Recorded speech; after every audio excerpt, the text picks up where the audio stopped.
अशा सुंदर अशा निसर्गाच्या ठिकाणी ही दोन मंदिरं आहेत। या दोन मंदिरांमुळे आपटा या गावाला महत्त्व प्राप्त झालेले आहे।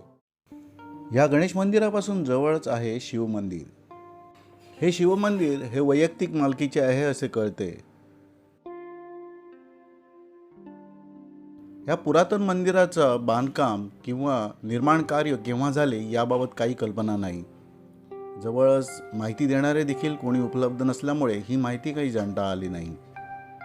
या मंदिराच्या समोरच भव्य असा नंदी समामंडप आहे आणि त्याच्या समोरच दीपमाळ देखील आहे। या मंदिराच्या भोवताली संरक्षित भिंत उभी आहे। या मंदिराच्या पलीकडे कर्नाळा किल्ला आहे। मंदिराचे बांधकाम हे जुने झालेले आहे। बरेचसे बांधकाम हे दगडामध्ये तर काही बांधकाम हे सागवानी लाकडामध्ये केल्याचे लक्षात येते। मंदिर त्याचप्रमाणे नंदीचा सभामंडप यांच्या कळसाची तसेच स्तंभांची त्याचप्रमाणे मंदिरांच्या कमानी तसेच स्तंभ त्याचप्रमाणे भिंती यावरती शिल्पकलेचे त्याचप्रमाणे लाकडी कलेचे एक अजोड असे आश्चर्यकारक कलाकुसर असल्याचे आपल्याला लक्षात येईल। मंदिराच्या बहुतशा भागांमध्ये ही पडझड झालेली आहे, परंतु त्याला पुन्हा एकदा डागडुजी करण्यात आलेली आहे।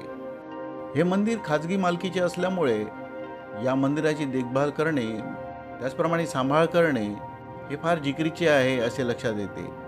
हे मंदिर पाहास गेलो तेव्हा या मंदिराच्या दरवाजाला टाळे लावले होते, तेव्हा हे मंदिर बंद होते, त्यामुळे गाभाऱ्याचे चित्रीकरण हे करता आले नाही। जेवढे जमेल तेवढे करण्यात आलेले आहे। मंदिराच्या गाभाऱ्यामध्ये छान आणि सुंदर असे शिवलिंग आहे।